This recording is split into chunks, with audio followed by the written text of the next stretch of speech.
Hello नमस्कार students, Radhe Radhe, सत श्री अकाल, सलाम वालेकुम। कैसे हैं आप सब? मस्त हैं। मैं रितेश रोशन, स्वागत है आप सभी का अपना और प्यारा खूबसूरत सा चैनल ऑफिसर्स मैथ्स में। तो जैसा कि आप सभी मित्रों को पता है, जो भी वीडियो कंप्लीट कर रहे हैं उन सभी को पता होगा कि अभी हम एनसीईआरटी बुक के एक्सरसाइज का सॉल्यूशन कर रहे हैं, और वो भी चैप्टर 1 सेट का। और आज आखिरी वीडियो होने वाला है सेट का, जिसमें सारे के सारे क्वेश्चंस कंप्लीट हो जाएंगे, मिसलेनियस सहित, एक्सरसाइज पूरा सहित। आप सभी मित्रों से हमारा यही मतलब उम्मीद है कि सभी लोग वीडियो कंप्लीट करते होंगे और बड़ा प्यार से देखते होंगे। जिनको किसी भी प्रकार का डाउट है वो आप हमको बोल सकते हैं कमेंट में, उनको हम दोबारा बता देंगे, है ना। और अगर पहले पूरा देख लीजिए, अगर आपको हमारा काम, हमारा चैनल अगर आपके काम का लगे तो जरूर इसको सब्सक्राइब करके शेयर कीजिएगा, अगर अच्छा लगे तो। ठीक है, ओके, आ जाइए। चलिए, क्योंकि आप लोगों का प्यार बहुत जरूरी है। तो जैसा कि आप लोगों को पता है कि पिछले वीडियो में जो है हम लोग मिसलेनियस यानी विविध प्रश्नावली पर बात कर रहे थे। मिसलेनियस यानी विविध प्रश्नावली पर बात कर रहे थे, शॉर्ट में लिख दिए हैं। तो विविध का जो टोटल है 3 क्वेश्चन बना लिए थे। आज क्वेश्चन नंबर 4 से शुरू करेंगे। क्वेश्चन नंबर 4 से शुरू करेंगे। आप सब अपना अपना बुक लेके साथ में बैठिएगा, क्योंकि हम बुक का क्वेश्चन तो लिखेंगे नहीं, बस पढ़ के बनाएंगे। तो क्वेश्चन नंबर अगर 4 में अगर आप ध्यान देंगे तो टोटल 4 चीज लिखा हुआ है। पहला है A is the proper subset of B। दूसरा लिखा हुआ है A minus B equal to 5। तीसरा लिखा हुआ है A union B equal to B। और चौथा लिखा हुआ है A intersection B equal to A। ठीक है, चलिएगा। और आपसे पूछा जा रहा है कि ये चारों जो है वो इक्विवेलेंट है, मतलब एक जैसा चीज है। ये चारों एक ही जैसा है। कहने का मतलब हुआ, अगर हम इसको सही मान लेंगे तो इसके सही मानने से ये सब के सब सही हो जाएगा। इसका ये मतलब हुआ, इन चारों में से अगर किसी एक को सही मान लोगे तो उसके सही होने से बाकी सब सही होना चाहिए। ये चारों का चारों एक जैसा है, ऐसा हमें प्रूफ करना है, सिद्ध करना है। मतलब अगर हम इसको सही मान लें तो इसको सही मानने से ये और ये तीनों के तीनों क्या हो जाएगा? सही हो जाएगा। तो आइए देखते हैं। मित्र एक बात बताइए, अच्छे से सुनिएगा। जो पहला पार्ट है, अगर हम उसको सही मान लेते हैं, ए प्रॉपर सबसेट है बी का, है ना। अगर हम इसको सही मान लें और मान लें कि ए प्रॉपर सबसेट है बी का, मतलब ए का सब कुछ बी में है। तो सोच के देखिए, अगर ए का सब कुछ बी में है तो एक छोटा सा एग्जांपल ले लो। तो कोई भी आप एग्जांपल ले सकते हैं। मान लीजिए हमने ए में ले लिया 1 2 3 और बी में ले लिया 1 2 3 4। गौर से देखिएगा, अच्छे से देखिएगा। इसके आधार पर हमने एग्जाम्पल ले लिया। तो देखो, ए का सब कुछ बी में है, ए का सब कुछ बी में है। अब आप इसको सही मान करके बाकी ये तीनों फाइंड करके देखिए, तीनों का आंसर जो है सेम आ जाएगा। तीनों का आंसर जो है वो सही हो जाएगा, मतलब आरएचएस की इक्वल आ जाएगा। तो चलिए सेकंड को फाइंड करके देखते हैं। सेकंड में क्या बोला है, a minus B equal to 5 आना चाहिए, तो करके देखते हैं। तो a में से b को हटा दो, मतलब a को लिखना है लेकिन b को नहीं लिखना है। आइए, तो a में 1 है, नहीं लिख सकते क्योंकि b में b है। a में 2 है, नहीं लिख सकते क्योंकि b में b है। a में 3 है, नहीं लिख सकते क्योंकि b में b है। सिर्फ a वाले को लिखना था, इसका मतलब a का कोई एलिमेंट नहीं लिख सकते हैं क्योंकि सब के सब तो b में है ही, यानी a माइनस b में कुछ नहीं बचेगा। 5 देख लो, प्रूफ हो गया एक बार में, है ना, सिंपल। अगर आप थर्ड को देखोगे तो कह रहा है कि a यूनियन यानी सममिलन, तो a और b का यूनियन बताओ। तो इन दोनों का यूनियन क्या होगा, लिखना दोनों का है, बस रिपीट नहीं होने देना है। तो लिखिए, तो पहले a का लिख लो, तो 1 2 3। अब b का लिखो, 1 हो गया है, 2 हो गया है, 3 हो गया है, 4 लिख दो। अब गौर से देखो, तो a यूनियन b का जो वैल्यू आया वो किसके इक्वल आया, b के इक्वल आया। देख लो, ये बात भी प्रूफ हो गया कि हाँ सर a यूनियन b का वैल्यू b के इक्वल आ रहा है। देख लो, अब इसको देख लो, चौथा नंबर, a इंटरसेक्शन b का वैल्यू निकालते हैं। इंटरसेक्शन मतलब सर्वनिष्ठ जो दोनों में हो। तो बता, a और b दोनों में मैच करने वाला कौन है, तो दोनों में मैच करने वाला 1 है, 2 है, 3 है।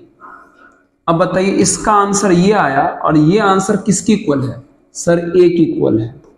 तो गौर से और अच्छे से देखें तो ये भी आपको सही आ गया, मतलब एक को सही मानने से बाकी सब सही हो गया। यही मतलब है इक्विवेलेंट का। कह रहा है कि ये चारों के चारों इक्विवेलेंट है, मतलब एक जैसा चीज था। मतलब अगर एक को सही मान के बाकी सब सही हो जाएगा। देख लीजिए, सही हो गया। ओके, चलिए, चल रहा है क्या वीडियो अच्छे से? हाँ, अच्छे से चल रहा है। कल जानते हैं, चलते चलते हमारा वीडियो बंद हो गया था बीच में एक बार, है ना। आइए, तो क्वेश्चन नंबर हमारा ये 4B कंप्लीट हो गया। आप इसको नोट कर ले। क्वेश्चन नंबर 5 पर बात करते हैं। 5 पर चलो, आइए 5 पर बात करते हैं। क्वेश्चन नंबर 5 में शो करना है, मतलब गिवेन है। फिर से वही कहानी है, गिवेन है कि मतलब दिया हुआ है कि a जो है वो प्रॉपर सबसेट है b का। हिंदी वाले मित्र लोग घबराइएगा मत, सिंपल बात है। a जो है खास उपसमुच्चय b का, है ना। तब आपको प्रूफ करना है, मतलब सिद्ध करना है, प्रूफ दैट क्या प्रूफ करना है, c minus b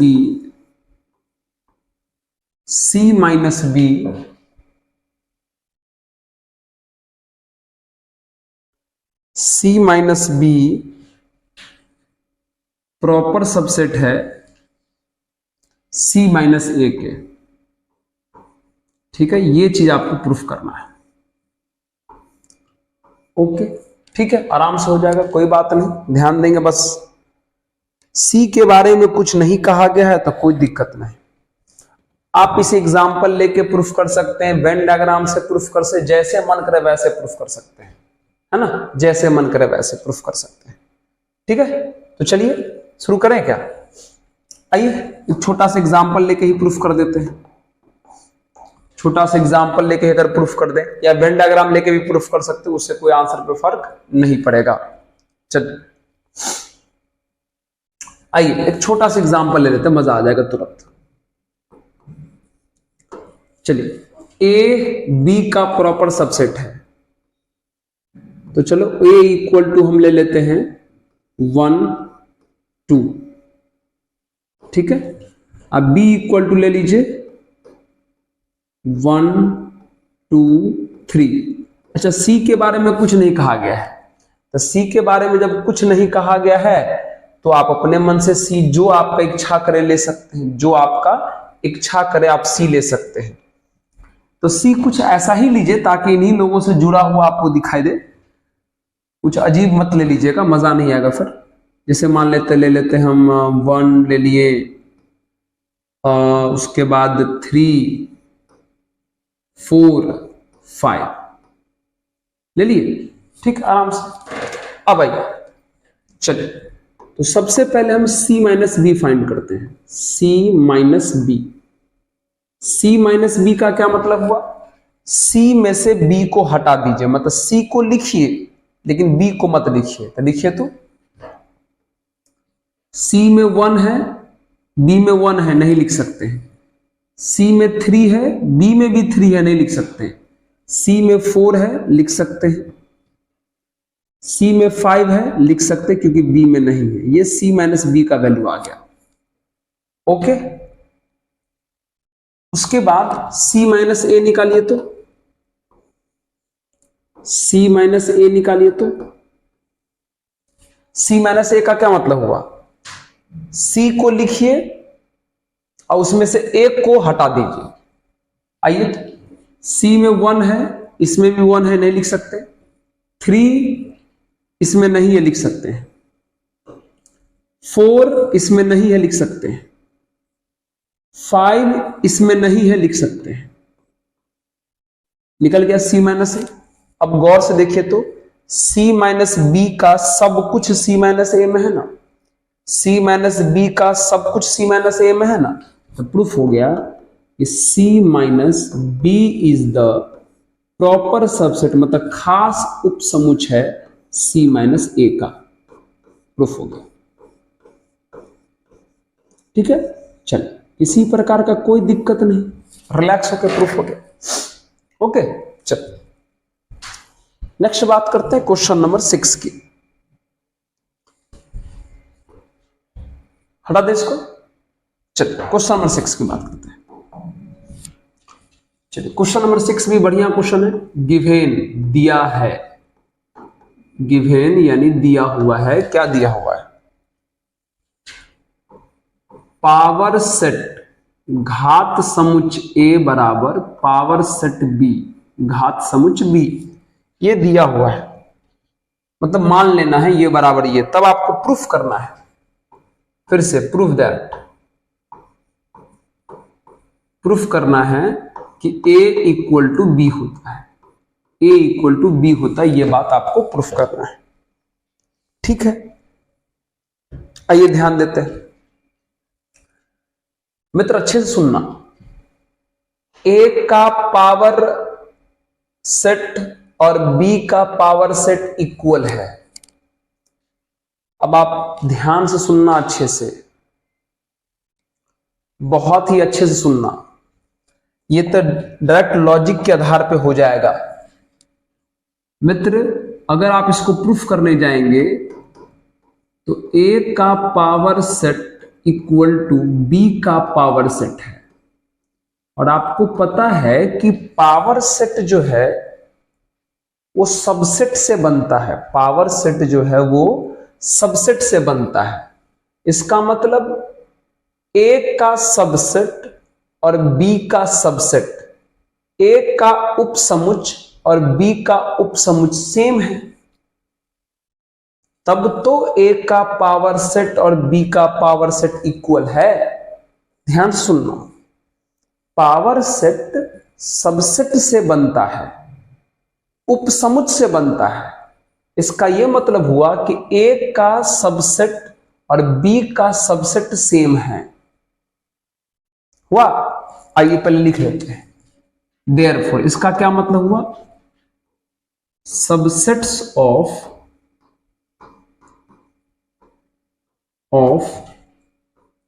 set A and set B are equal. Hindi में क्या लिखेंगे? समुच्च A और समुच्च B का खास समुच्च A और समुच्च B का उपसमुच्च समान है। ध्यान सुनो, क्या लिखोगे इसको हिंदी में? समुच्च A का और समुच्च बी का खास नहीं, सिर्फ उपसमुच्च समान है। समुच्च ए और समुच्च बी का उपसमुच्च समान है। इसको हिंदी में ऐसे लिखना है। अब दिमाग लगाना, अगर ये बराबर ये है तो सबसेट इक्वल आएगा। अब सोच के देखो, सबसेट तो एलिमेंट से बनता है। जैसे मान लीजिए अगर कोई सेट है आपके पास 2 4, तो सबसेट तो इन्हीं लोगों से बनाइएगा, 2 से बनाइएगा, 4 से बनाइएगा। तो सोच के देखो, अगर ए का सबसेट और बी का सबसेट सेम है, इसका क्या मतलब हुआ? दिमाग लगाओ थोड़ा सोचो। अगर ए का पावर सेट और बी का पावर सेट सेम है, पावर सेट बनता है सबसेट से, इसका मतलब इसका सबसेट, ए का सबसेट और बी का सबसेट सेम है। और सोचो, सबसेट बनता है एलिमेंट से। अगर ए का सबसेट और बी का सबसेट सेम है, इसका मतलब ए में एलिमेंट और बी में एलिमेंट सेम है। ए में एलिमेंट और बी में एलिमेंट सेम है, तब तो सबसेट सेम आएगा। लिख देंगे एलिमेंट्स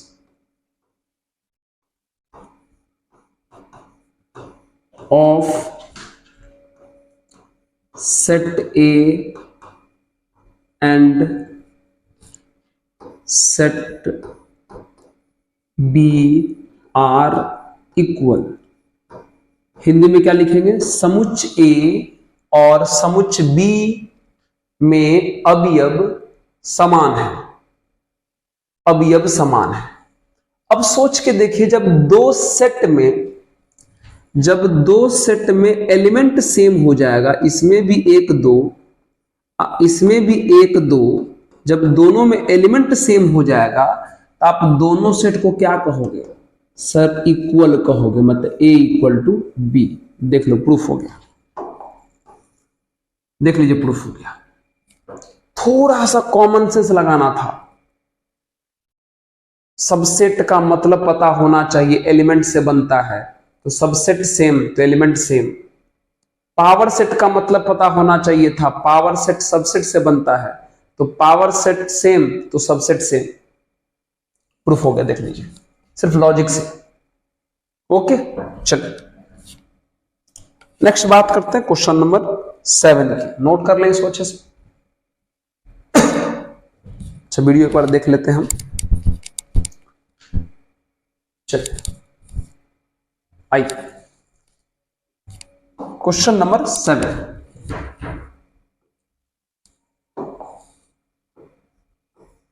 क्वेश्चन नंबर 7 कहता इज इट ट्रू, कहता क्या ये सत्य है, that for any set A and B, किसी भी समुच्च ए और बी के लिए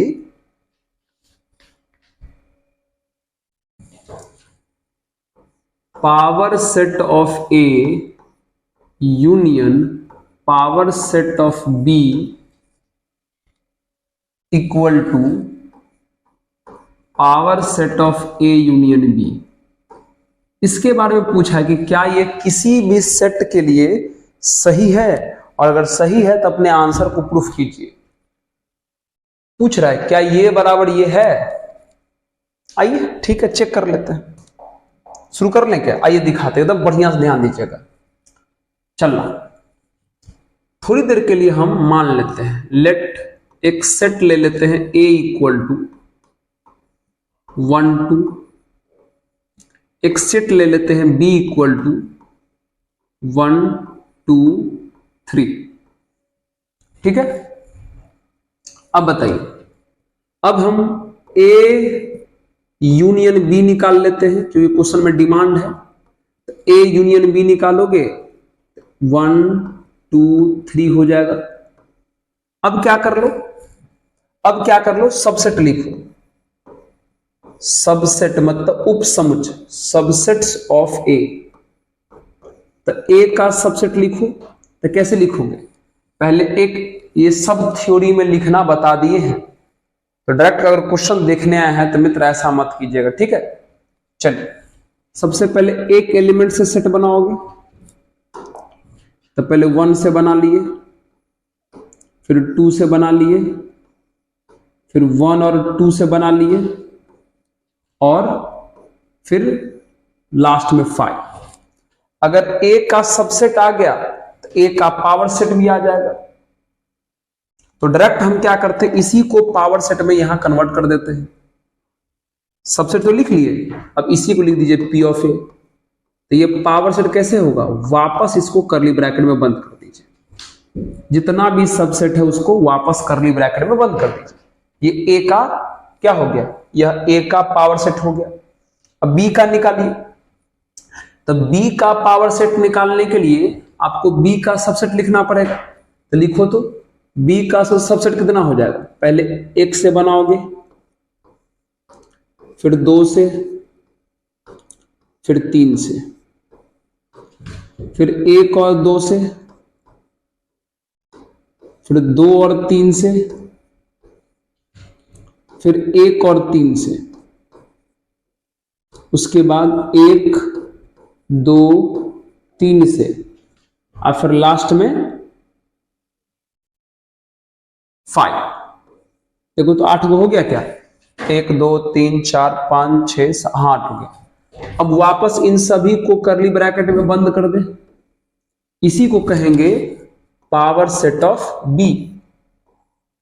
ये बी का निकल गया पावर सेट। अब इसका निकाल ले यूनियन वाले का, तो यूनियन वाले का भी तो बी के जैसा ही हो जाएगा, क्योंकि इसमें भी तो एलिमेंट वही है। तो पहले 1 से लिख लेते हैं, फिर 2 से लिख लेते हैं, फिर 3 से लिख लेते हैं, फिर 1 2 से लिख लिए, 2 3 1 3 1 2 3 और लास्ट में 5। अब इसको वापस करली ब्रैकेट में बंद कर दीजिए, तो ये हो जाएगा आपका power set of A union B. अब देखिए, अब अगर ऐसी बात है तो चलिए एलएचएस जो प्रूफ करना उसका एलएचएस निकालिए। तो जो प्रूफ करना उसका एलएचएस क्या है, उसका एलएचएस है P of A union P of B। मतलब A के पावर सेट और B के पावर सेट का यूनियन। तो A का पावर सेट ये है, B का पावर सेट ये है, दोनों का यूनियन। यूनियन मतलब क्या हुआ, दोनों को लिखेंगे, बस रिपीट नहीं होने देंगे। तो पहले इसको लिख लो, दोनों को लिखेंगे बस रिपीट नहीं होने देंगे। तो बताओ तो, ये वाला इसमें है ही, ये वाला इसमें है ही, ये वाला 1 2 भी है ही, 5 है ही। इससे अच्छा है इन दोनों को अगर मिला के लिखना है तो पूरा का पूरा बी वाला लिख दीजिए। अगर ये लिख दोगे तो इसमें ये वाला भी आ जाएगा। यस सर, बिल्कुल बोल रहे हो, सही बोल रहे हो। तो 1 आ गया, 2 आ गया, 3 आ गया, 1 2 आ गया, 2 3 आ गया, 1 3 आ गया, फिर 1 2 3 आ गया, और फिर लास्ट में 5 आ गया। ओके, ये एलएचएस का वैल्यू हो गया। अब आरएचएस में कौन है, अब आरएचएस में कौन है, अब आरएचएस निकाल लीजिए। आरएचएस में कौन है, आरएचएस में P ऑफ, उतना क्यों मेहनत करोगे, ब्रैकेट लिख दो। अब अगर आप थोड़ा सा भी सोच पा रहे हैं तो देखिए, सोचिए तो, सोचिए, ये जो एलएचएस का वैल्यू आया आपका, मतलब ए P ऑफ A और P ऑफ B, मतलब A के पावर सेट और B के पावर सेट का जो वैल्यू आया, इस वैल्यू को थोड़ा गौर से देखें। क्या ये वैल्यू आपको A यूनियन B के वैल्यू जैसा लग रहा है? देखो तो, ये जो आंसर आया है, क्या ये आंसर A यूनियन B जैसा लग रहा है क्या? यस सर, लिख दीजिए यहां पर P of A union B। तो देख लो, प्रूफ हो गया। आपने LHS को लेके बढ़ा, देखो RHS आ गया। इसका मतलब ये बात सही है, ट्रू है कि A के पावर सेट का यूनियन B के पावर सेट का यूनियन बराबर होगा A यूनियन B के पावर सेट के। देख लो, ओके, नोट कर लें इसको प्लीज, है ना। चलिए आइए, तो ये था क्वेश्चन नंबर 7 जो हमारा हो गया। अब बात करते हैं क्वेश्चन नंबर 8 की। हटा दे इसको। चलिए आइए, क्वेश्चन नंबर 8। क्वेश्चन नंबर 8 कुछ दिया है प्रूफ करने के लिए। क्वेश्चन में 2 पार्ट है। 8 का फर्स्ट बोलो तो ये है, पहला है A equal to A intersection B union A minus B, ये प्रूफ करना है। ठीक है, आइए चलिए, आप फिर से इसको एग्जांपल लेके प्रूफ कर सकते हो। आइए, और वेन डायग्राम से भी प्रूफ कर सकते हो। आइए, कुछ सवाल वेन डायग्राम से भी थोड़ा बनाते हैं, मजा आएगा। कुछ क्वेश्चन वेन डायग्राम से भी बनाते हैं, मजा आएगा। तो बताओ, यहां 2 सेट है तो 2 सर्कल बना लेंगे अंदर में। 2 सेट है तो अंदर में 2 सर्कल बना लिए। चलो, इसका नाम हम A दे दिए, सेट A। इसका नाम दे दिए सेट B। इसमें total number of element X मान लिए, इसमें Y एलिमेंट मान लिए, इसमें Z मान लिए, और इसमें ये बाहर जो है P। इस बाहर वाले को आपको पता है, पूरा रेक्टेंगल को यूनिवर्सल सेट यानी सार्वत्रिक समुच्च कहते हैं। ओके, चलिए पहले पूरा डेटा लिख लेते हैं। सबसे पहले बताओ, U में कौन कौन है? U में कौन कौन है? U में तो पूरा आ जाएगा सब कुछ, X Y Z P, मतलब U बराबर हो जाएगा X plus Y plus Z plus, अच्छा कॉमा डाल के लिख दो, बात बराबर होगा, क्योंकि इस बार नंबर नहीं लिख रहे ना। तो X comma Y comma Z comma P, कोई बात नहीं, उससे फर्क नहीं पड़ता, आप उसका एलिमेंट समझ लीजिए ना, उससे दिक्कत नहीं है। चलिए, उसके बाद A में कौन है बताओ? A में कौन कौन है बताओ? A में है सर X Z, उसके बाद B में सर Y और Z, Y और Z। चलिए, अब जो प्रूफ करना है उसके हिसाब से A आ गया। अच्छा, A इंटरसेक्शन B निकालो, मतलब A और B में कॉमन कौन है? तो A और B में कॉमन कौन मिलेगा आपको? Z मिलेगा। अच्छा, A माइनस B भी निकाल दो। A माइनस B का मतलब हुआ A में से B को हटा दो, तो ये A है ये B है, तो इसमें से इसको हटा दो तो क्या बचेगा? X लिख सकते हैं क्योंकि X उसमें नहीं है, Z नहीं लिख सकते क्योंकि उसमें Z है, तो सिर्फ इसका आंसर X आएगा। तो सब कुछ लिख लिए, जिसका जिसका डिमांड था सब हम बारी बारी निकाल ली। अब आइए प्रूफ करते हैं। तो प्रूफ करने पर अगर चले तो मित्र, RHS वाला पार्ट थोड़ा बड़ा लग रहा है, तो RHS वाले पार्ट को ही लेके बढ़ते हैं आगे। RHS वाले पार्ट को ही आगे लेके बढ़ते हैं। तो RHS में लिखा है A intersection B union A minus B। थोड़ा ध्यान से देखिएगा, A इंटरसेक्शन B ये है और A माइनस B ये है। इन दोनों का यूनियन यानी सम्मिलन चाहिए, मतलब दोनों को मिला के लिख दो। तो दोनों को मिला के लिखो तो क्या मिल जाएगा?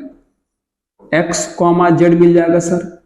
अब अगर आप ठीक से देखोगे तो मित्र X कॉमा Z किसके इक्वल है? A के इक्वल है, तो यहां A लिख दो। और अगर आप ठीक से देखोगे तो यही आपका LHS था। तो प्रूफ हो गया। देख लो कितना प्यारा सा प्रूफ हो गया वेन डायग्राम की मदद से। आप ऐसे भी प्रूफ कर सकते थे, कुछ एग्जांपल लेके प्रूफ कर सकते थे, है ना। चलिए, तो वेन डायग्राम इतना फ्लेक्सिबल मेथड है कि आप उसको नंबर समझ के बना लीजिए, एलिमेंट समझ के बना लीजिए, कोई दिक्कत, रिलैक्स होकर बन जाता है। यही खासियत है वेन डायग्राम में। चलिए बात करते हैं क्वेश्चन नंबर 9 की। नोट कर लो इसको पहले। आइए क्वेश्चन नंबर 9। अच्छा, क्वेश्चन नंबर 9 से पहले 8 का सेकंड भी तो है। ये तो 8 का फर्स्ट हुआ, 8 का सेकंड भी है। ओके, इसको नोट कर लें। चलिए, 8 का सेकंड भी है, 8 का सेकंड, उसमें क्या प्रूफ करना है? A union B minus A equal to A union B चाहिए, प्रूफ करना है। ठीक है, ओके। फिर से हम आइए वेन डायग्राम बना लेते हैं। फिर से हम वेन डायग्राम बना लिए। दो सेट का चर्चा है तो एक सेट ए ले लिए, दूसरा सेट बी ले लिए। चलिए, इसको ए ले लो मान, इसको बी मान लेते हैं। इसके टोटल एलिमेंट x हैं, इसके टोटल y हैं, इसके टोटल z हैं, और यहां वाले को p मान लेते हैं। और आपको पता है ये आपका u है, ये आपका u है। ठीक है, चलिएगा। ठीक है, चलो, इसमें जिसका जिसका डिमांड है a, तो a लिख लो। a में कौन कौन है बताइए? x, z है a में। b माइनस a, तो पहले b लिख लो उसके लिए। तो b में कौन कौन है बताओ? b में है y, z। अब बताओ तो b माइनस a कितना हो जाएगा? मतलब b को लिखो, बस a को मत लिखो। तो b को लिखोगे तो b में y है, y इसमें नहीं है, लिख सकते हैं। b में z है लेकिन उसमें है, नहीं लिख सकते हैं, b माइनस a आ गया। फिर a यूनियन b भी लिख लो क्योंकि उसका भी डिमांड है। a यूनियन b मतलब a और b को मिला के, तो a को और b को मिला के लिखोगे और रिपीट नहीं होने दोगे तो x मिल जाएगा, y मिल जाएगा और z मिल जाएगा। ओके, चलिए अब जो प्रूफ करना है उसके LHS को लेकर बढ़िए। तो LHS को लेकर बढ़िए। तो LHS में लिखा है a union b minus a। आराम से ध्यान देना, कहां है? यहां है a और यहां है b माइनस a। तो इसका इससे कराओगे यूनियन मतलब सम्मिलन। तो सम्मिलन का मतलब दोनों को मिला के लिखोगे, तो दोनों को मिला के लिखोगे तो क्या आ जाएगा? x आ जाएगा, y आ जाएगा, z आ जाएगा। अब गौर से देखो x y z, गौर से देखो x y z a union b में भी है। इसका मतलब इसका आंसर हम लिख सकते हैं कि a यूनियन b आ गया। मतलब कितना आ गया? RHS की इक्वल आ गया और प्रूफ हो गया। देख लीजिए, 8 का सेकंड भी हमारा प्रूफ हो गया। ओके, चलिए क्वेश्चन नंबर 9 की बात कर लेते हैं। लिख लीजिए इसको। चलिए क्वेश्चन नंबर 9 में भी लगता है 2 क्वेश्चन है। पहला क्वेश्चन, ए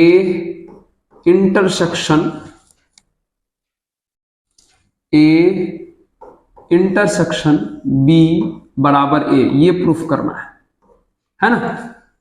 ये बहुत ही फेमस है, इसको आराम से प्रूफ करना चाहिए आपको। आइए ध्यान दीजिए। चलिए प्रूफ करें क्या? आइए चलो तो LHS को लेके बढ़ते हैं, थोड़ा LHS को लेके बढ़ते हैं। तो LHS में लिखा है ए इंटरसेक्शन बी। इंटरसेक्शन को हिंदी में बाबू सर्वनिष्ठ बोलते हैं, है ना? यही है ना? अच्छा देखो गड़बड़ हो जाता कि नहीं। इंटरसेक्शन नहीं है ना, यहां यूनियन है, इसलिए तो बार बार हमको थोड़ा अजीब लग रहा है। यहां यूनियन है, यहां यूनियन है। ओके, ए यूनियन है, हाँ ठीक है। चलिए अब एक काम करो, इसका ब्रैकेट खोल दो। तो कैसे ब्रैकेट वाला मल्टीप्लाई करते हो वैसे ही, तो ए को ए से कर दो तो ये हो जाएगा ए यूनियन ए हो जाएगा। फिर इस ए को इससे कर दो तो कितना हो जाएगा? कितना हो जाएगा बोलो? इंटरसेक्शन ए यूनियन बी हो जाएगा। समझ रहे हो? इसका इससे भी कर दी, इसका इससे भी कर दी, बीच में जो था वो रख दी। अब आपको पता होना चाहिए, दिमाग लगाओ थोड़ा सा। ए को ए से मिला के लिखोगे मतलब यूनियन करवा के लिखोगे तो ए ही आएगा।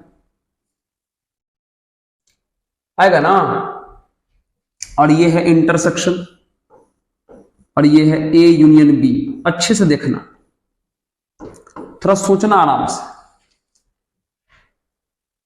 ए यूनियन बी मतलब इसमें ए और बी दोनों का है, और यहां सिर्फ ए का है। ध्यान दो, इसमें सिर्फ ए है, इसमें ए और बी दोनों हैं, और हमें इन दोनों का इंटरसेक्शन चाहिए, मतलब वही लिखना है जो दोनों में मैच करता है। तो दिमाग पे जोर लगाओ, इसमें ए और बी दोनों हैं, इसमें सिर्फ ए है, तो इसमें और इसमें मैच क्या करेगा? सिर्फ ए मैच करेगा सर। इसका मतलब देख लो, आंसर आ गया। अरे भैया, यूनियन का मतलब होता है ए का भी है बी का भी है, तो इसमें दोनों है, इसमें सिर्फ ए है, उसका कराना है इंटरसेक्शन। तो इसमें ए है, इसमें ए और बी दोनों है, तो दोनों मैच क्या करेगा? ए करेगा मैच। आंसर हो गया, देखो प्रूफ हो गया, एलएचएस प्रूफ हो गया, आरएचएस आ गया। ओके, चलिए इसका सेकंड पार्ट क्या है? 9 का सेकंड भी ऐसा ही कुछ है। 9 का सेकंड लिखा हुआ है A intersection A union B equal to A. इसका आंसर भी ए ही प्रूफ करना है। ओके, चलिए आइए फिर से हम क्या करेंगे, एलएचएस को लेके बढ़ेंगे। एलएचएस को लेके बढ़ेंगे। A intersection A union B. आइए तो करो ब्रैकेट वाला मल्टीप्लाई, फिर ए को इससे करोगे तो ये हो जाएगा ए इंटरसेक्शन ए, फिर यूनियन, फिर इसका ये बीच वाला यूनियन लिखे हैं, और फिर इसका इससे करोगे तो ये ए इंटरसेक्शन बी हो जाएगा। देखो ए के साथ इंटरसेक्शन लगा है तो यहां भी ए के साथ लग गया, ए के साथ इंटरसेक्शन लगा है तो यहां भी बी के साथ लग गया, और ये बीच वाला जो है अपने जगह पे रखा हुआ है। जैसे ब्रैकेट वाला मल्टीप्लाई करते हो ना, वैसा ही कर रहे हैं। ब्रैकेट वाला मल्टीप्लाई, अरे भैया जैसे x into Y plus Z लिखा रहेगा तो बीच वाला साइन अपने जगह पे ही रहता है, और x इंटू वाई हो जाता है, और यहां x इंटू जेड हो जाता है। वैसे ही ये किए हैं, वैसे ही ये किए हैं। ठीक है, ओके। चलिए फिर से आपको पता है ए का ए से करा दोगे इंटरसेक्शन, तो आपको पता है ए ही आ जाएगा। अब थोड़ा यहां पे दिमाग लगाने की जरूरत है, दिमाग लगाने की जरूरत है। वापस मित्र सुनो, इसका मतलब हुआ ए इंटरसेक्शन बी, इसका मतलब हुआ ए और बी में जो मैच कर रहा है वो है, और यहां ए है। दिमाग लगाना अच्छे से, ए और बी में जो मैच कर रहा है यहां वो है, और यहां ए है। तो यहां ए है और यहां ए और बी में जो मैच कर रहा है वो है, तो दोनों का अगर इंटरसेक्शन यूनियन करवा दोगे तो क्या आ जाएगा? आइए एग्जांपल करके दिखा देते हैं। जैसे मान लो ए का वैल्यू है 1 2, ठीक है, बी का वैल्यू है मान लेते हैं क्या ले लेते हैं,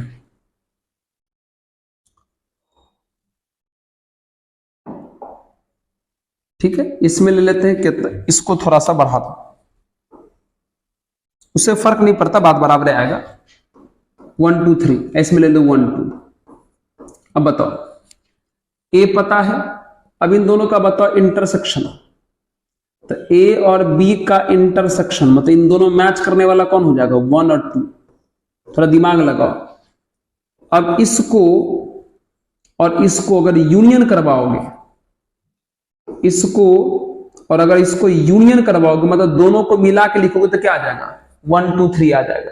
अब 1 2 3 किसकी इक्वल है? ए की इक्वल है, तो कह सकते हैं सर इसका आंसर कितना इक्वल आ जाएगा? ए की इक्वल आ जाएगा। मतलब ये आपका आरएचएस हो गया। हो गया प्रूफ। देख लो, देख लो, प्यार से प्रूफ हो गया। तो अगर डायरेक्ट चाहते तो आप डायरेक्ट भी सोच सकते थे, लेकिन नहीं सोच पाए इसलिए हम आपको एग्जांपल दे दिए। हो गया इस तरीके से। तो क्वेश्चन नंबर ये हमारा बाबू 9 भी कंप्लीट हो जाता है। आप इसको आराम से नोट कर लें प्लीज। चलो बात करते हैं क्वेश्चन नंबर 10 की।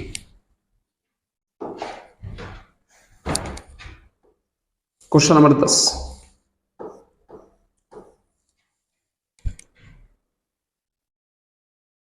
शो करना है, मतलब कह रहा है कि A intersection B equal to A intersection C है, तो कोई जरूरी नहीं है, नीड नॉट बी बराबर सी। ध्यान दीजिएगा, ध्यान दीजिएगा, ए और बी का इंटरसेक्शन, ए और सी का इंटरसेक्शन अगर इक्वल हो तो बी इक्वल सी होगा, ये कोई जरूरी नहीं है। आराम से बिल्कुल सही बोल रहा है वो। एग्जाम्पल करके दिखाते हैं हम आपको। जैसे किसी को लग रहा होगा कि ए इंटरसेक्शन बी बराबर ए इंटरसेक्शन सी है, तो सर ए और ए काट दो, बी बराबर सी कर दो। ना ना, ऐसा नहीं होता है। मतलब ये बराबर ये है तो कोई जरूरी नहीं है कि बी बराबर सी होगा। देखो कैसे, आइए मान लो हम ए में ले लेते हैं 1 2, बी में ले लिए 1 2 3, ठीक है, और सी में ले लेते हैं 1 2 3 4। अब आप गौर कीजिए, अगर यहां से आपको बोले ए इंटरसेक्शन बी बताओ, ए और बी में मैच करने वाला, तो 1 2 आएगा। बोलेंगे ए इंटरसेक्शन सी बताओ, मतलब ए और सी में मैच करने वाला, तो ए और सी में मैच करने वाला भी क्या आएगा 1 2। देखो तो ये दोनों इक्वल हो गया। तो इससे साफ पता चला कि ए इंटरसेक्शन बी और ए इंटरसेक्शन सी बराबर हो गया, मतलब ये बराबर ये हो गया। लेकिन गौर करो, क्या बी बराबर सी है? गौर करो, क्या बी बराबर सी है? समझे? तो ध्यान से, अगर ए बी का इंटरसेक्शन सेम है, ए और सी का इंटरसेक्शन सेम है, तो बी बराबर सी होगा, ये कोई जरूरी नहीं। आप एग्जांपल देख लीजिए, तो लिख देंगे therefore need not be equal to C. कोई जरूरी नहीं है कि बी और सी इक्वल होगा। देख लो, ये दोनों बराबर है लेकिन बी और सी बराबर होगा, कोई जरूरी नहीं है। यही काम करना था क्वेश्चन नंबर 10 के अंदर। नोट कर लें प्लीज। आइए क्वेश्चन नंबर 11 की बात करते हैं। बढ़िया सवाल है।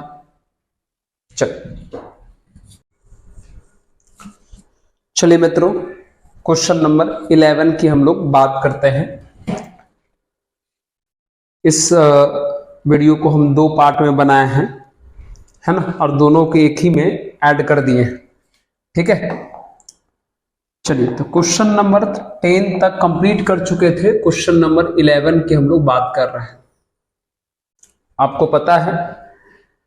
तो क्वेश्चन नंबर 11 अगर हम पढ़ें तो उसमें गिवन है, दिया हुआ है ए इंटरसेक्शन यानी सर्वनिष्ठ x equal to B intersection x equal to 5, ये दिया हुआ है, okay. And A union x equal to B union x given है। तब आपको कुछ प्रूफ करना है।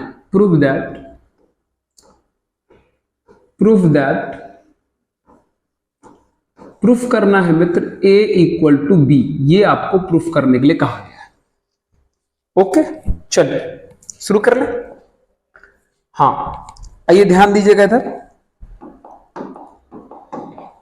तो कैसे प्रूफ होगा, एक काम करें, इस पार्ट को लेके बढ़े। क्या दिया है question, A union X equal to B union X. एक काम करें, दोनों तरफ ए से इंटरसेक्शन करवा दीजिए, ए से, तो A intersection A union X हो जाएगा equal to A intersection B union X हो जाएगा। अब ब्रैकेट खोल दीजिए, जैसे सिंपल मल्टीप्लाई करते हैं वैसे ही, तो ए को इस ए के साथ दीजिएगा तो ए इंटरसेक्शन ए हो जाएगा, फिर बीच वाला यूनियन, फिर ए को इस एक्स के साथ दीजिएगा तो ए इंटरसेक्शन एक्स हो जाएगा। ठीक उसी प्रकार यहां ए को बी के साथ दीजिएगा तो ए इंटरसेक्शन बी हो जाएगा, फिर बीच वाला यूनियन, फिर ए को एक्स के साथ दीजिएगा तो ए इंटरसेक्शन एक्स हो जाएगा। आपको पता है मित्र, ए को ए से करोगे इंटरसेक्शन तो ए ही आ जाएगा, फिर union A intersection X, A intersection X का वैल्यू कितना है 5 equal to A intersection B union. ठीक यहां भी ए इंटरसेक्शन एक्स का वैल्यू कितना है 5, तो यहां 5 लिख सकते हैं। अब ए का 5 से अगर यूनियन करोगे, यूनियन मतलब आप जानते हैं दोनों को मिला देना, तो ए में 5 को मिलाओगे तो पक्का है ए ही रह जाएगा, और ठीक उसी प्रकार अगर इसको इनके साथ अगर यूनियन करवाओगे तो ए इंटरसेक्शन बी ही रह जाएगा। चलिए इसको इक्वेशन नंबर फर्स्ट मान लिया। ओके, चलिए आइए अगेन फिर से आप इसको लेके बढ़िए,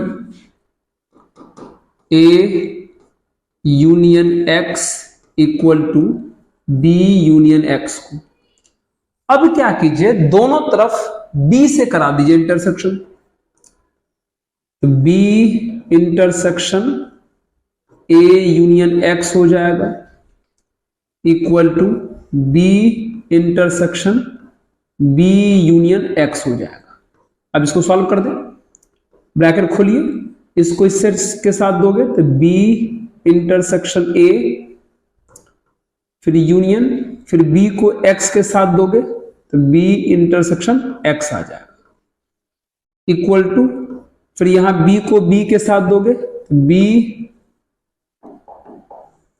बी इंटरसेक्शन बी हो जाएगा, फिर बीच वाला यूनियन, और फिर बी को एक्स के साथ दोगे तो बी इंटरसेक्शन एक्स हो जाएगा। सिंपल ब्रैकेट खोले हैं, बी को इसके साथ दे दिए तो बी इंटरसेक्शन बी हो गया, फिर बीच वाला यूनियन, फिर बी को एक्स के साथ दे दिए।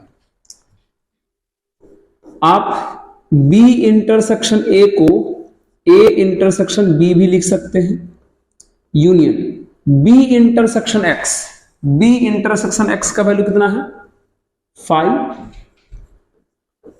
फिर से बी इंटरसेक्शन बी का वैल्यू बी हो जाएगा, union B intersection X, B intersection X का वैल्यू कितना है 5।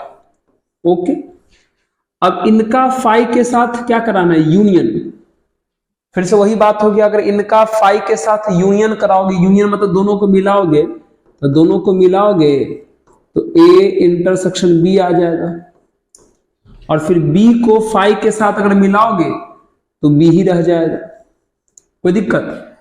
अब गौर से थोड़ा देखिए, ए इंटरसेक्शन बी का वैल्यू यहां आया हुआ है, देख लीजिए ए इंटरसेक्शन बी का वैल्यू कितना आया है ए, यहां पर आप ए पुट कर दे तो देख लीजिए ए इक्वल टू कितना हो जाएगा B proved, A equal to B proved हो गया।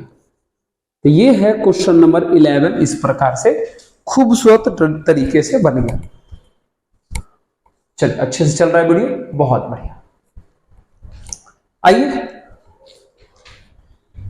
नोट कर लें, इसको समझ में आ गया होगा।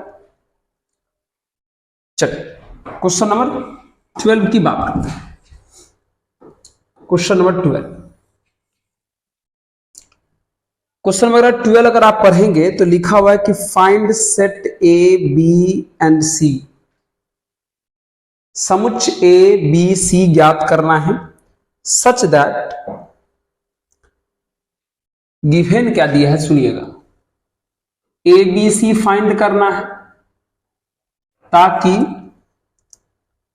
क्वेश्चन अगर आप पढ़ रहे हैं तो क्वेश्चन का कंडीशन देखिएगा, ए इंटरसेक्शन बी 5 हो जाए, बी इंटरसेक्शन सी 5 हो जाए, ए इंटरसेक्शन सी 5 हो जाए, ठीक है। हाँ, और साथ साथ A intersection B intersection C ये भी 5 हो जाए।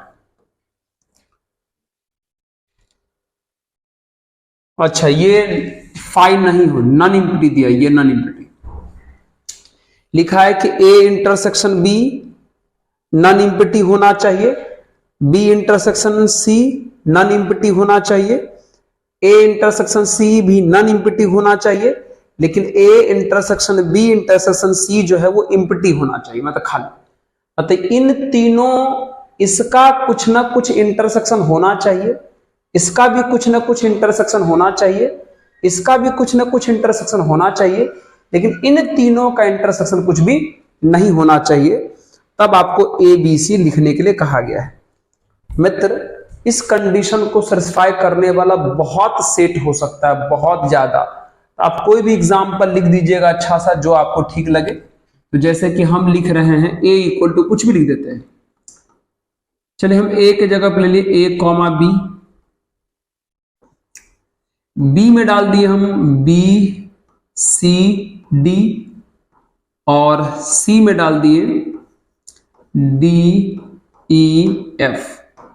अगर आप ठीक से देखेंगे तो ए को बी से इंटरसेक्शन कराएंगे तो कुछ ना कुछ मिल जाएगा, बी को सी से कराएंगे फिर भी कुछ ना कुछ मिल जाएगा, और ए को सी से भी मिलवाना है ना, तो ए को सी से मिलवाना है तो एक काम करो, अगर ए को सी से मिलवाना है तो एक काम करो, यहां पर ए लिख दो, देख लो ए का बी से कुछ ना कुछ इंटरसेक्शन हो जाएगा, बी का सी से भी कुछ ना कुछ इंटरसेक्शन हो जाएगा, और ए का सी से भी हो जाएगा। ओके, लेकिन अगर इन तीनों का कराइएगा इंटरसेक्शन तो 5 आ जाएगा। अगर इन तीनों का इंटरसेक्शन करवाओगे तो 5 आ जाएगा। इसका मतलब इस कंडीशन को सेटिस्फाई करने वाला ये बेस्ट एग्जांपल है। इस प्रकार से यही नहीं, बहुत सारा एग्जांपल हो सकता है, कुछ भी आप लिख सकते हैं, है ना। तो एनसीईआरटी में बोला था कि कोई एक एग्जांपल दे दीजिए, तो हम दे दिए हैं। इस तरीके से और भी दूसरा एग्जांपल आप लिख सकते हो, इसमें कोई रोक टोक नहीं है प्यारे। ओके, चलिए नोट कर लीजिए इसको, ठीक है। आइए बात करते हैं क्वेश्चन नंबर 13 की। ओके, 13, ये 13 नंबर सवाल अब यहां से बढ़िया है। चलिए क्वेश्चन नंबर 13 कहता है, in a survey of 600 students in a school, किसी स्कूल में टोटल 600 स्टूडेंट है, 150 student were found to be taking tea, 150 student चाय पीता है, मतलब नंबर ऑफ स्टूडेंट चाय पीने वाले 150 है, ठीक है। एंड 225 टेकिंग कॉफी, और 225 लोग कॉफी वाले हैं। कॉफी वाले कितने लोग हैं? 225, ठीक है। 100 were taking both T and coffee, और 100 ऐसा स्टूडेंट है जो बोथ यानी दोनों मतलब इंटरसेक्शन होता है, लिखा दिए। तो टी और कॉफी दोनों लेने वाले कितने लोग हैं? 100। तब हमसे पूछा जा रहा है कि find how many students were taking neither T nor coffee, मतलब कितने ऐसे स्टूडेंट हैं जो ना तो चाय पी रहे हैं और ना तो कॉफी। टी पर भी कॉम्प्लीमेंट लगा दिए, मतलब ना तो चाय पी रहा है। सी पर भी कॉम्प्लीमेंट लगा दिए, मतलब ना तो कॉफी पी रहा है। इसी का वैल्यू आपसे पूछा गया है, ये वाले कितने लोग हैं। और क्वेश्चन में ये भी दिया है कि स्कूल में टोटल कितने स्टूडेंट है, 600। तो स्कूल में 600 स्टूडेंट होने का मतलब हुआ प्यारे, यूनिवर्सल सेट सार्वत्रिक समुच्चय में कितने लोग हैं, 600 लोग हैं। कॉम्प्लीमेंट का मतलब होता है, अगर आप थ्योरी पढ़ के आए हैं तो कॉम्प्लीमेंट का मतलब होता है नहीं। जैसे ए कॉम्प्लीमेंट का मतलब हुआ ए नहीं, तो हमें ना तो चाय पीने वाला चाहिए और ना तो कॉफी पीने वाला, इसका आंसर चाहिए। ओके, आइए वेन डायग्राम बहुत ही खूबसूरत ढंग से सवाल को सॉल्व कर देगा।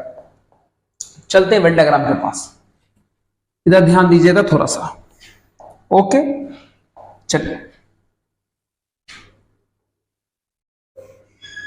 पहले हम एक रेक्टेंगल बना लिए जिसको हम यूनिवर्सल सेट कहते हैं।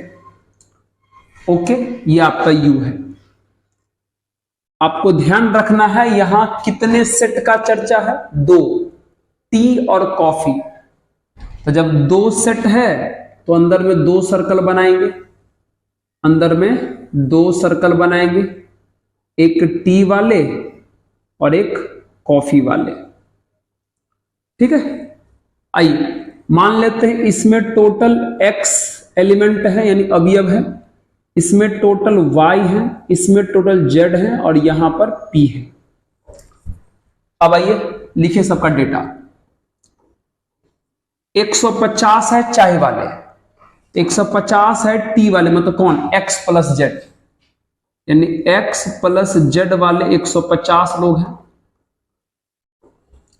ठीक है, फिर कॉफी वाले, कॉफी का मतलब हुआ y plus Z, y plus Z वाले कितने लोग हैं, 225। उसके बाद हुआ कि टी और कॉफी, चाय और कॉफी, तो टी और कॉफी दोनों वाले, ये है टी वाला और ये है कॉफी वाला, तो दोनों में मैच करने वाला कौन है, क्योंकि यहां हमें टी और कॉफी का इंटरसेक्शन चाहिए था। आप यहां से भी दे सकते हैं, टी में है एक्स जेड, सी में है वाई जेड, तो दोनों में मैच करने वाला कौन है, सर जेड। इसका मतलब जेड वाले कितने लोग हैं, 100। जेड वाले कितने लोग हैं, 100। इसका मतलब क्या हुआ, यूनिवर्सल सार्वत्रिक यानी पूरा रेक्टेंगल। तो पूरा रेक्टेंगल में कौन है, एक्स है, जेड है, वाई है और पी है। यानी आप कह सकते हैं कि x plus Y plus Z plus P, इसका वैल्यू कितना है, 600 दिया हुआ। अब हमें आंसर किसका चाहिए, t के कॉम्प्लीमेंट और c के कॉम्प्लीमेंट के इंटरसेक्शन का। तो एक काम करो, देखो बता देते हैं। पहले बताओ t कॉम्प्लीमेंट में कौन कौन होगा। t कॉम्प्लीमेंट मतलब t को छोड़ के, तो t को छोड़ के y और p आएगा, t को छोड़ के y और p आएगा। c कॉम्प्लीमेंट का मतलब हुआ c को छोड़ के, तो c को छोड़ के क्या बचेगा, x और p, x और p। अब बताओ दोनों का इंटरसेक्शन मतलब दोनों में मैच करने वाले कौन है, p, यानी आंसर आपको p का चाहिए। किसका आंसर चाहिए, p का। बस वही जो p है वो ना तो चाय पी रहा है ना तो कॉफी पी रहा है। आइए कैसे निकालोगे, बहुत आसानी। बताओ z का वैल्यू कितना आया है, 100, तो यहां रख दो। अगर आप यहां z के जगह पे 100 रखोगे तो y प्लस 100 इक्वल टू 225, यानी y इक्वल टू आ जाएगा 125। क्लियर है। फिर z का वैल्यू यहां रख दीजिए, तो x प्लस 100 इक्वल टू 150, ये प्लस में उधर गया माइनस में, तो x का वैल्यू कितना आ जाएगा, 50। अब यहां रख दीजिए मित्र, x का वैल्यू 50 आया है, y का वैल्यू 125 आया है, z का वैल्यू 100 है और हमें p फाइंड करना है। देख लो कितना सिंपल से बन जाता है। कितना हो जाएगा, ये दोनों मिला के 225 और 50, 275 प्लस p इक्वल टू 600 तो बताइए यहां से P कितना आ जाएगा, P आ जाएगा 600 माइनस 275। तो बताइए P का वैल्यू कितना आ जाएगा, 10 में से 5 गया 5, 9 में से 7 गया 2 और 5 में से 2 गया 3, 5 5 10, 7 2 9 1 10, 3 2 5 1 6 9, 325 लोग। मतलब 325 ऐसे लोग हैं जो ना तो चाय पी रहा है और ना ही कॉफी पी रहा है। ये आपका आंसर हुआ प्यारा सा, है ना। चलिए समझे क्या, थोड़ा हम भी इसका आंसर मिला लेते हैं कि सही आया कि नहीं आया। मिला ले क्या, अभी मिला लो। 1.325, बहुत बढ़िया। 13 का 325 नोट कर ले इसको पहले, कितना अच्छा से वेन डायग्राम से बन गया। ओके चलें, अब बात करते हैं क्वेश्चन नंबर 14 की। क्वेश्चन नंबर 14, तो फिर से हम डेटा लिखेंगे पढ़ के। In a group of students 100 students know Hindi, मतलब 100 स्टूडेंट ऐसे हैं जो हिंदी जानता है, मतलब हिंदी वाले 100 स्टूडेंट हैं जो हिंदी जानता है। 50 नो इंग्लिश, और 50 ऐसे लोग हैं जो इंग्लिश जानता है। 50 ऐसे लोग हैं जो इंग्लिश जानता है, इंग्लिश जानने वाले 50 हैं। एंड 25 नो बोथ, बोथ मतलब दोनों, दोनों मतलब इंटरसेक्शन, और 25 लोग ऐसे हैं जो दोनों जानते हैं, मतलब H इंटरसेक्शन E। ये सारा भाषा हम लिखा दिए हैं कि एंड का मतलब क्या होता है, दोनों का क्या मतलब होता है, ये लिखा दिए हैं। 25 है। Each of student knows either Hindi और इंग्लिश, कहता है कि जितना भी स्टूडेंट है वो सब या तो हिंदी जानता है या तो इंग्लिश जानता है या दोनों जानता है। मतलब ऐसा कोई स्टूडेंट नहीं है पूरे स्कूल में कि हिंदी इंग्लिश में से कुछ नहीं जानता है, मतलब कुछ ना कुछ जानता है। मतलब हिंदी और इंग्लिश नहीं जानने वाले एक भी स्टूडेंट स्कूल में नहीं है। तो how many student are there in a group, तो कहता कितने स्टूडेंट होंगे, इसका मतलब हिंदी और इंग्लिश का यूनियन पूछ रहा है कितने होंगे, क्योंकि हिंदी वाला और इंग्लिश वाले को मिला दोगे तो टोटल स्टूडेंट आ जाएगा। आपसे पूछ रहा है कि हिंदी और इंग्लिश वाले का यूनियन बताइए, है ना। चलिए शुरू करते हैं। तो फिर से हम लोग वेन डायग्राम का हेल्प लेंगे, या आप कहिएगा तो फॉर्मूला ही बेसिस है, डायरेक्ट बन जाएगा। फॉर्मूला ही बेसिस है, फॉर्मूला ही बेसिस है। कैसे, हम आपको ये फॉर्मूला प्रूफ कर दिए हैं कि number of H union E चाहिए, कितना हो जाएगा बोलो, NH plus NE minus N of H intersection E, ये होता है फॉर्मूला, प्रूफ भी किए हैं। तो NH का वैल्यू कितना है 100, NE का वैल्यू कितना है 50 और H इंटरसेक्शन E का वैल्यू कितना है 25। तो ये हो जाएगा 100 और 50 में से 25 गया तो 25 बचेगा, यानी कितना आ जाएगा 125। देख लो एकदम सिंपल और प्यारा सा आंसर रिपोर्ट हो गया 125। ओके नोट कर ले इसको भी। चले आइए क्वेश्चन नंबर 15 की बात कर लेते हैं। Question number 15, in a survey of 60 people, 60 लोगों के जांच पड़ताल में, it was found that 25 people read newspaper Hindi, 25 लोग ऐसे हैं जो हिंदी अखबार पढ़ते हैं, मतलब हिंदी अखबार पढ़ने वाले 25 लोग हैं, हिंदी अखबार पढ़ने वाले 25 लोग हैं। 26 रीड न्यूज पे, अच्छा न्यूज H लिखा है, इसे हिंदी तो नहीं लिखा था, H लिखा है। तो न्यूज़पेपर H यानी अखबार H पढ़ने वाले 25 लोग हैं।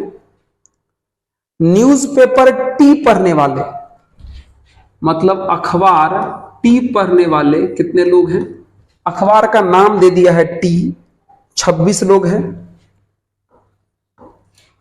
अखबार आई मतलब न्यूज़पेपर आई पढ़ने वाले, नाम है न्यूज़पेपर का, 26 लोग हैं। 9 read both H and I मतलब एच इंटरसेक्शन आई, दोनों पढ़ने वाले 9 लोग हैं। उसके बाद एच इंटरसेक्शन टी मतलब एच और टी पढ़ने वाले दोनों 11 हैं। उसके बाद टी इंटरसेक्शन आई, टी और आई पढ़ने वाले 8 लोग हैं। और तीनों पढ़ने वाले मतलब एच इंटरसेक्शन टी इंटरसेक्शन आई, ये तीनों पढ़ने वाले 3 लोग हैं। तीनों के तीनों अखबार पढ़ने वाले 3 लोग हैं। तो कह रहा है कि फाइंड, पहला क्वेश्चन पूछा, find the number of people who read at least one of the newspaper. At least का मतलब होता है यूनियन, यानी आपसे पूछा है कि number of H union T union I कितना होगा। पहला सवाल आपसे ये पूछा है। फिर दूसरा सवाल क्या पूछा है? दूसरा सवाल, the number of people who read exactly one newspaper. सिर्फ एक न्यूज़पेपर पढ़ने वाला, सिर्फ एक न्यूज़पेपर पढ़ने वाला कितना है? समझ रहे हो? सिर्फ एक न्यूज़पेपर पढ़ने वाला मतलब नंबर ऑफ एग्जैक्टली वन, सिर्फ एक न्यूज़पेपर पढ़ने वाले कितने लोग हैं? आंसर इसी का चाहिए। और टोटल कितना लोग हैं? 60। टोटल 60 का मतलब हुआ यूनिवर्सल, यूनिवर्सल वाले कितने हैं? 60 है। कहां लिख दें इसको?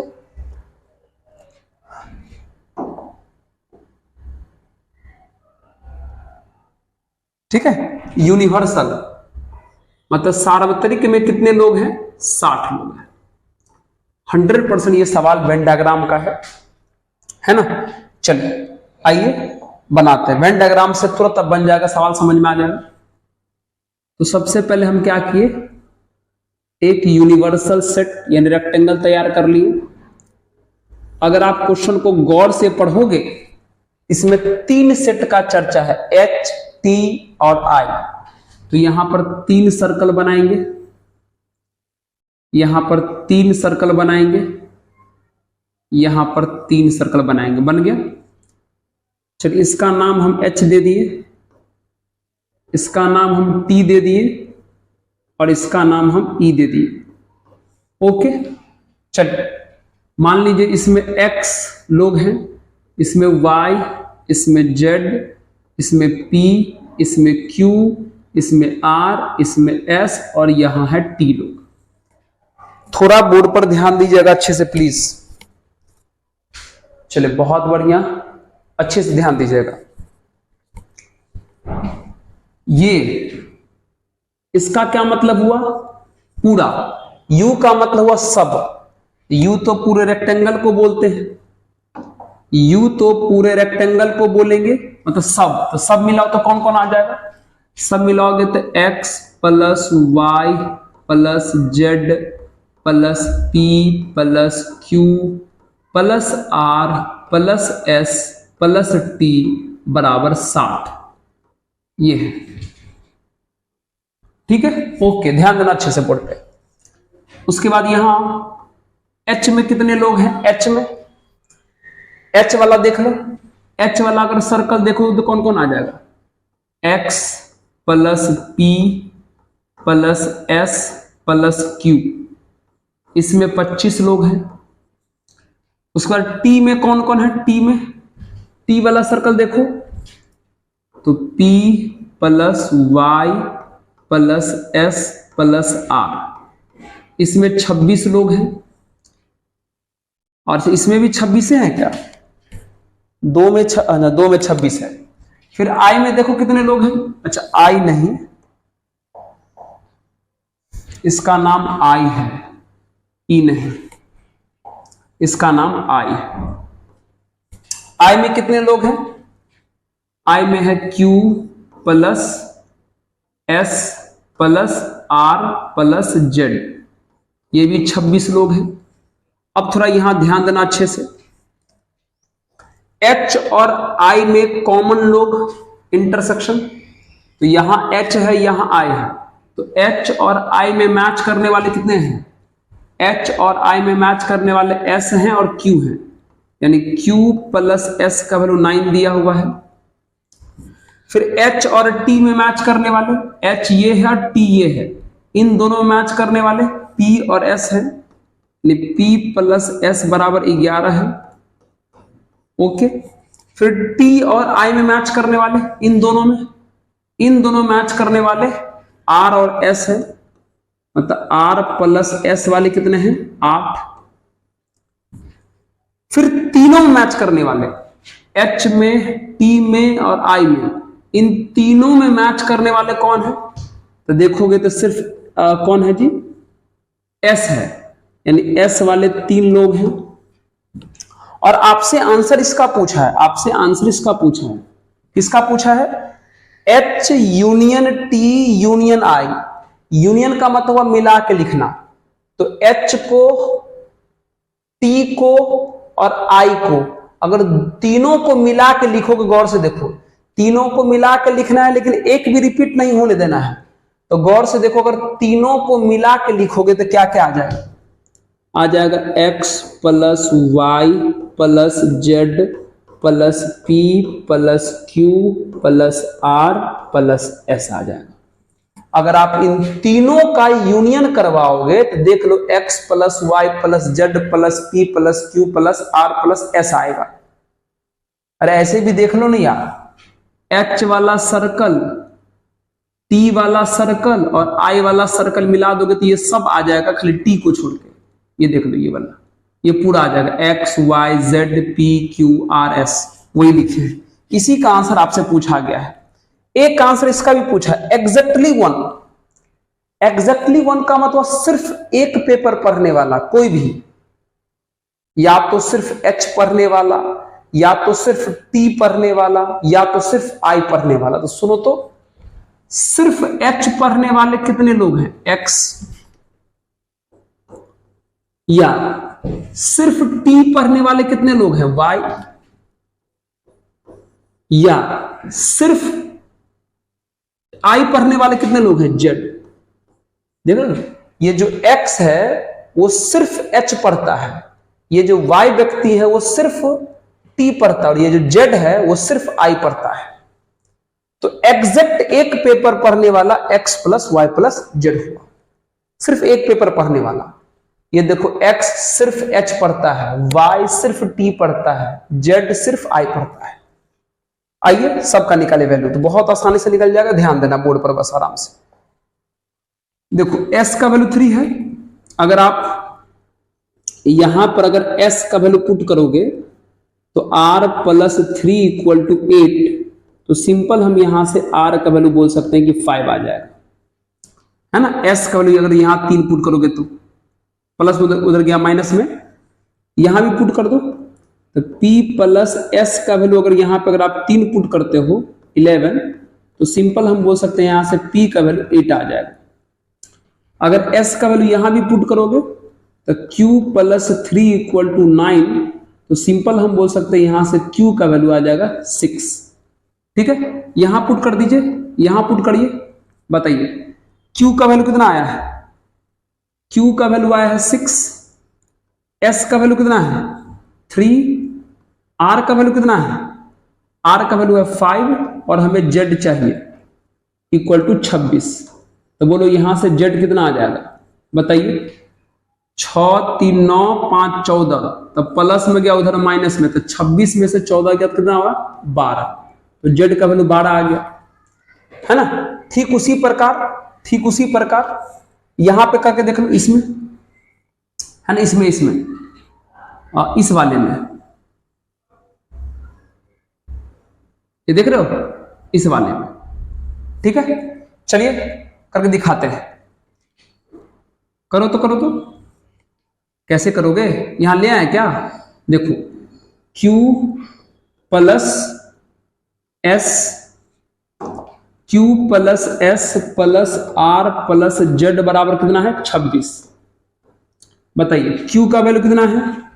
Q का वैल्यू 6 है, S का वैल्यू 3 है, R का वैल्यू 5 है। अच्छा ये तो निकल गया ना, तो ये क्यों निकालना भाई वापस? एक सेकंड, एक सेकंड, एक सेकंड, एक सेकंड, एक सेकंड, ओ अब जैवे निकलेगा। ये तो निकल गया भैया, ये क्यों निकालना?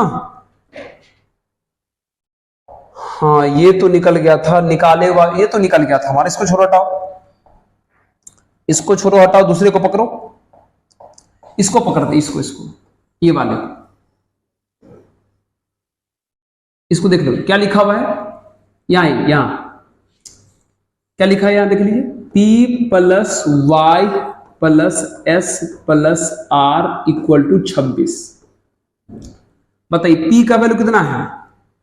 P का जो वैल्यू है 8 है, Y हमें नहीं पता। P का वैल्यू 8 है, Y हमें नहीं पता।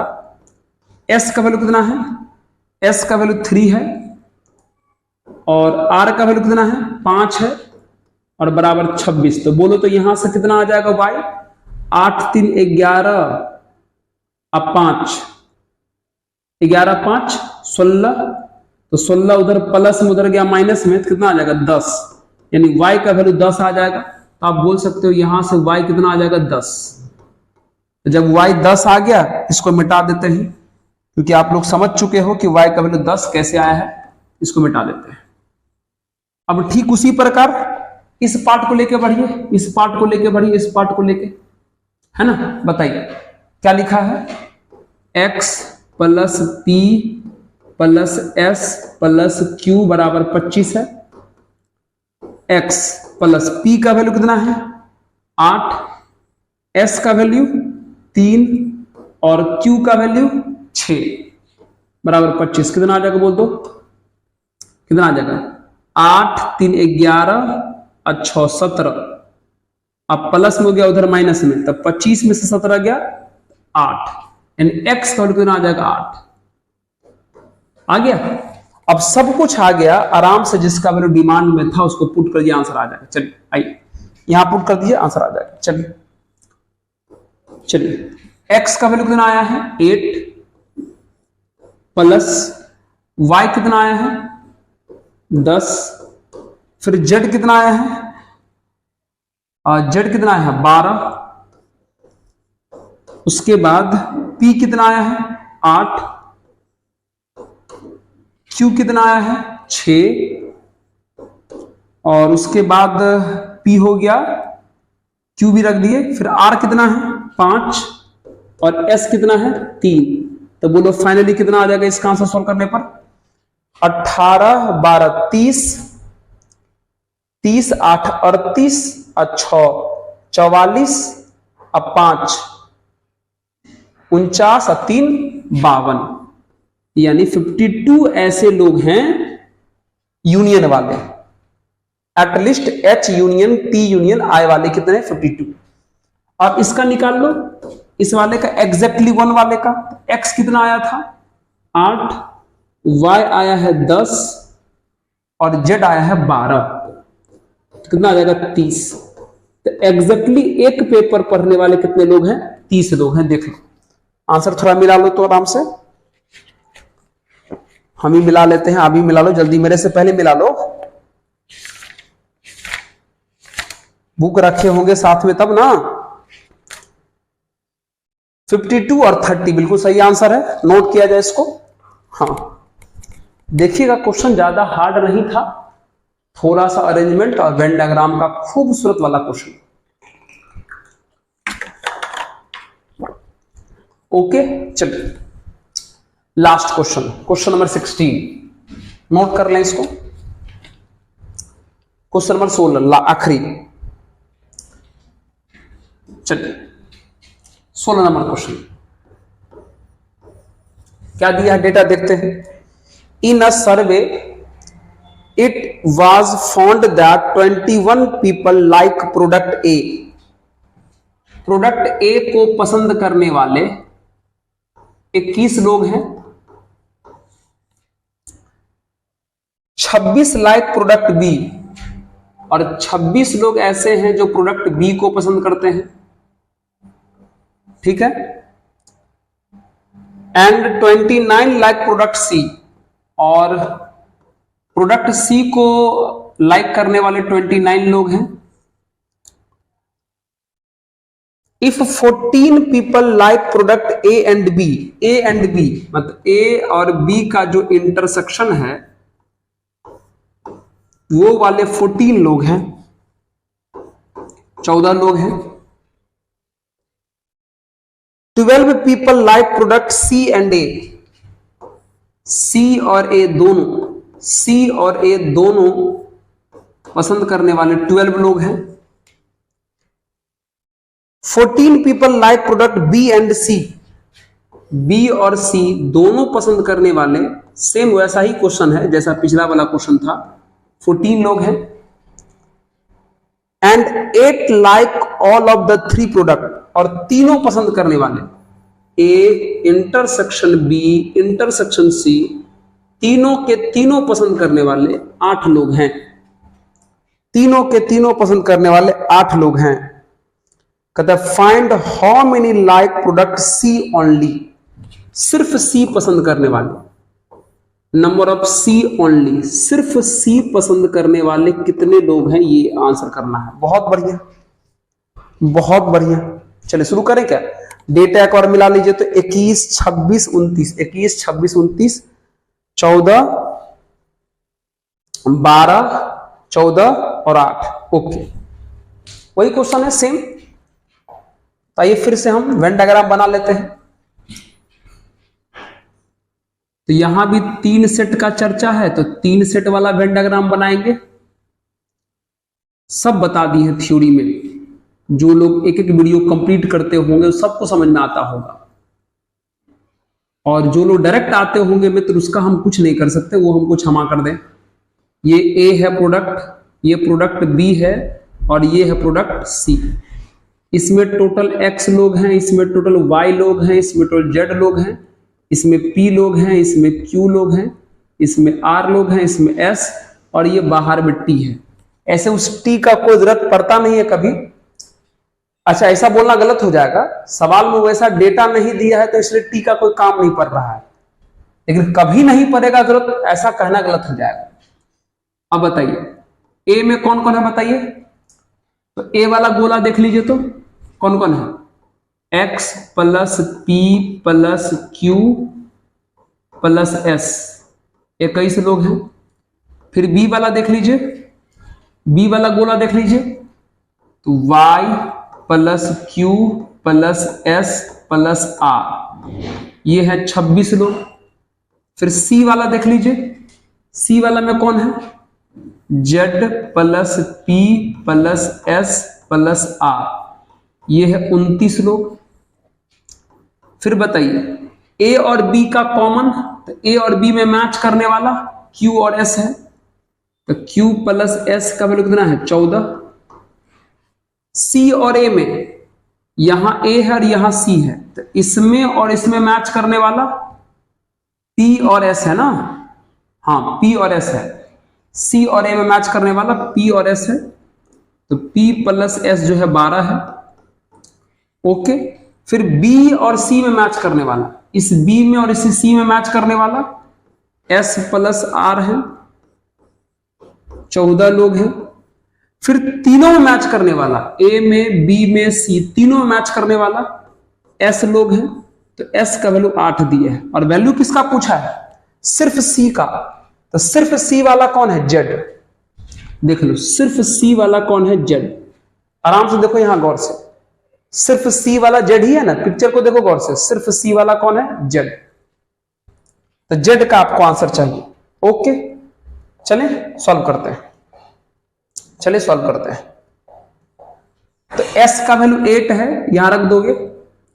अगर s का वैल्यू अगर यहां 8 रख दोगे तो कितना हो जाएगा, ये 8 प्लस r इक्वल टू 14, तो यहां से प्लस में उधर जाएगा माइनस में, तो r का वैल्यू आ जाएगा कितना 6।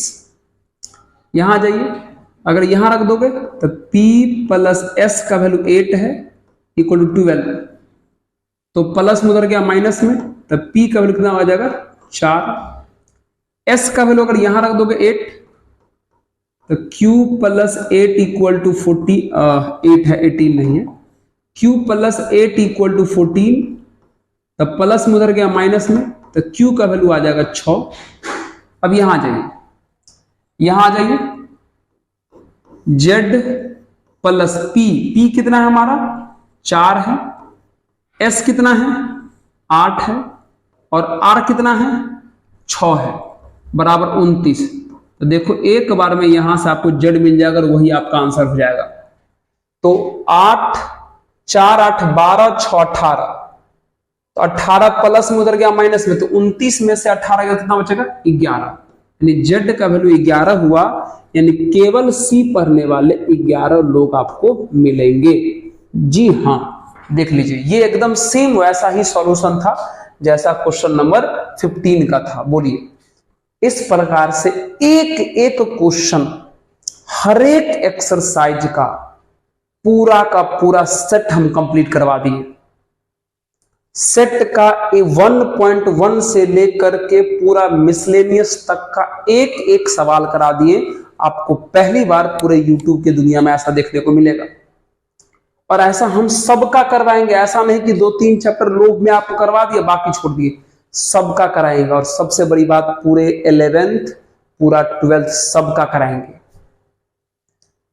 बस आपको देखते रहना है ऑफिसर्स मैथ और जुड़े रहना ऑफिसर्स मैथ से, ठीक है। और अगर वीडियो आपको अच्छा लगे तो जरूर इस चैनल को सब्सक्राइब करके शेयर कीजिएगा, जरूर कीजिएगा अगर आपके काम का हो तो।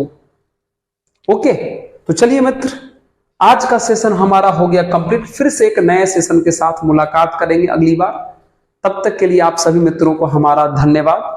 और लास्ट में यही कहेंगे मित्र, पढ़ते रहिए, मुस्कुराते रहिए और देखते रहिए ऑफिसर्स मैथ्स। धन्यवाद।